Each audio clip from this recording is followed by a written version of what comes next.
So I normally take a 14-foot boat anywhere between 8 and 15 miles offshore in the ocean, and in search of bluefin tuna, thresher sharks, a bunch of other stuff. And I've had people reach out to me and ask, what are the things that I look at before I determine whether or not I'm going to head out? So what I want to do in today's video is I'm going to talk about what is absolutely the most important thing to me to check before heading out, and we'll go through the reasons why, the various different components, and then I also want to show you how that applies.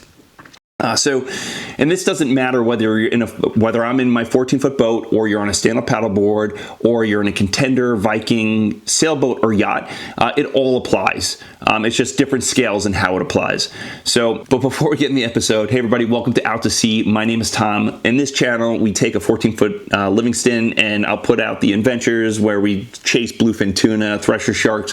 Also, there's a lot of DIY that I end up doing with the boat, so I put a lot of the video there, and we're actually in the boat build where I'm literally stripping the whole boat, and I'm going to be doing a ton of work, which is on the realm of just absolutely insanity, to extend the range, because I want to get that boat out 30 miles, and I want to ideally I would love to catch big eye yellowfin tuna. And I also load videos every week, so if you find it interesting, definitely subscribe. So getting back to the episode here, what are we talking about today?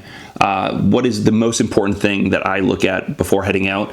And that is wind, right? So wind has at least where I live, the biggest impact on sea conditions, and wind will change those sea conditions very quickly. So I look at it religiously. I'll look at it before heading out, days before, the week leading up to it. And the reason is because it will greatly impact your fuel economy.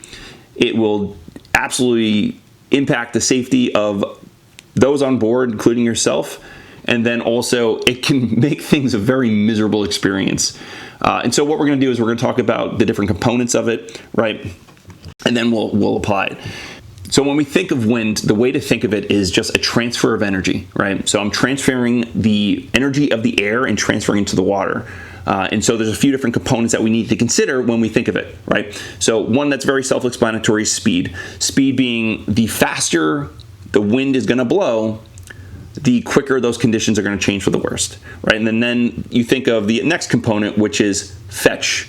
And what fetch is the unobstructed distance over water, right? How long or how far is that wind blowing, right? Because if it's a strong wind and it just blows for a short distance, right? Because maybe it's blocked by, say, land, then it's not going to, it'll still be flat. So we think of fetch, think of a pond, right? It can be blowing 30 miles an hour. A pond is going to be still relatively calm when we think of our standards with boating.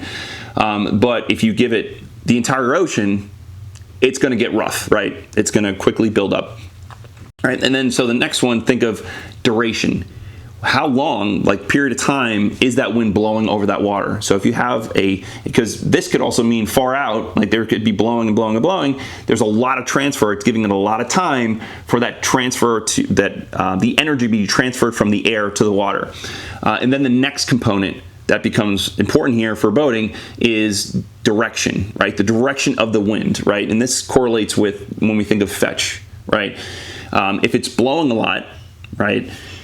Then if it's blowing for a long time and it's high speed, you don't want to be far away from land or an obstruction, right? Because as you increase distance, unobstructed distance, you're giving it more ability, the air more ability and the wind more ability to transfer that energy to water, which will build the seas.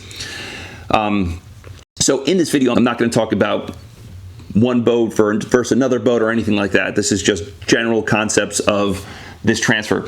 So what I'm going to do now is I'm going to show in practice, right? So I'm going to move over to a whiteboard, and then we could see what this looks like, and then maybe talk about what to do or areas that you can explore even if the wind isn't in your favor, right? In favor being like, I want to go offshore and I want to go fishing 8 miles out on a 14-foot boat. Is today that day to do it? So let's jump over and we'll talk through it. Okay, so let's apply it now. So we have here a map of Long Island, certainly not to scale. It's quick drawing here. We have Connecticut, we have Jersey, and so here we have the Atlantic Ocean. If we think about direction, this is north, this is east, this is west, and that is south, right? So when we think of applying, or how the stuff applies between speed, fetch, duration, and direction, the two, actually, I mean, the ones that I actually find are most important are before I go out, it's actually going to be speed, fetch, and direction. Duration is important, right? If it's blowing a long time, especially on the seas, it's going to build a swell, and it'll throw that swell from very far away. So when we think of hurricanes can be off of North Carolina, and we're going to start seeing that impacts of those swells on Long Island and New Jersey. So that's important too. But when we think of, when I think of it, like direction really determines how I need to cooperate or cope with speed and fetch, right? And fetch, when I think of fetch, I also think of direction.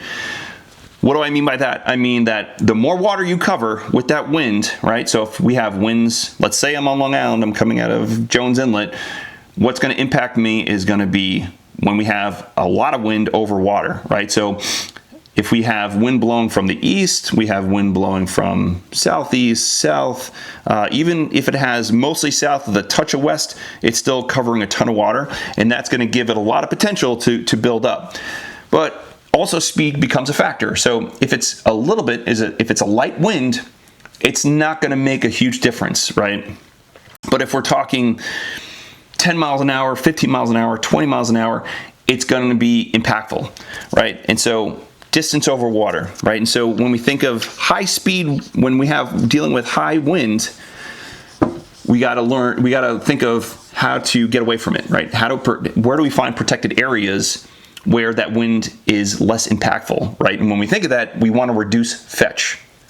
We want to basically put obstructions to block that wind and to block that transfer of energy from that wind to the water. So, right, when we have, let's say we have a cranking 20 miles an hour south wind, right? It's going to be gnarly on the South Shore of Long Island. Small craft advisory. There's probably minimal people going out. I'm certainly not going out. Certainly in the ocean, but where would I go? Okay, well, if I wanted to hug inside the bays and do some fishing in the bays, probably not a problem, right? Because I have that south wind, right? And I have a lot of barrier islands where a lot of that wind will be blocked, and there's not going to be a lot of fetch in between in the bays here, so probably pretty safe there. However, if I go to Jersey, right, we have some areas where there's a lot of water, even though it's a thin sliver. So if the direction that becomes important here, if it was blowing out of the south with a little hint of west, that body of water, especially over here, could be pretty gnarly, right? But when going back to Long Island, it's like, okay, well, the bays are going to be safe, but also probably the North Shore, right? Certainly the North Shore of Long Island is going to be very calm. On the South Shore of Connecticut, it's going to be certainly more violent there than it would be over here, right? And as we go further out, that South Shore, Connecticut, see that body of water gets thicker, the wider and wider and wider. It's going to get worse as we head to the east, right? Now, so you can escape it. Now let's say it's out of the west, or out of the east rather, right? So we got east wind. Jersey is going to get pounded with, because that's a lot of water for that wave, that transfer of energy to occur, and it's going to be crashing on the east coast of Jersey. Now, what also happens is that with that east wind, same thing that we just said with Jersey here, the bays and the channel, so like if you're talking Reynolds Channel, you're talking Great South Bay, that's still a lot of water, right, to cover. And so if you're over here, not a big problem, right? It's going to be pretty calm there, but areas that are going to be west of that, there's a lot of transfer of energy from the wind to the water that's going to get rough, right? But if you have a north wind, if you have a south wind, there's hardly much that you can go by. But you'll see that if that is that hard south wind, it's still going to be a lot calmer on the north shore of those barrier islands than it certainly will be on the south shore of those bays, or the Long Island on those bays. So again, it doesn't matter if we're talking a stand-up paddleboard, a kayak, a Contender, a you name it, right? Sailboat, yacht, it's just scale, right? So now let's say the wind's out of the north, right? So we got a north wind, because there's a safety aspect of this and a false sense of security. So we got a north wind, right? And so now a north wind is going to be, and let's say again that we're dealing with a 20-mile-an-hour wind, right? So we may just look at the inlet and we may see that, oh, okay, it's all good and calm, right? It's completely, like, I would consider it to be flat, even though we're dealing with a lot of wind. If your idea is that you want to go offshore, what you're going to find is that the further offshore you go, you're increasing that fetch, right? And so it becomes greater, it becomes greater, it becomes greater, right? So you'll find that every mile you go out, the sea conditions are going to deteriorate, right? And it's going to get rougher and rougher and rougher and rougher. And you want to have a good experience. You want to be able to, fuel economy is huge, right? Rule of thirds again, but you want to be safe. And then you also want a good experience, or provide a good experience for anyone you may have on board. So you may find you're eventually going to get to a point where you're going to be like, this is too much. I'm going to turn around and I'm going to go back in. And now you're going to battle a headwind with swell coming at you, which isn't always great. But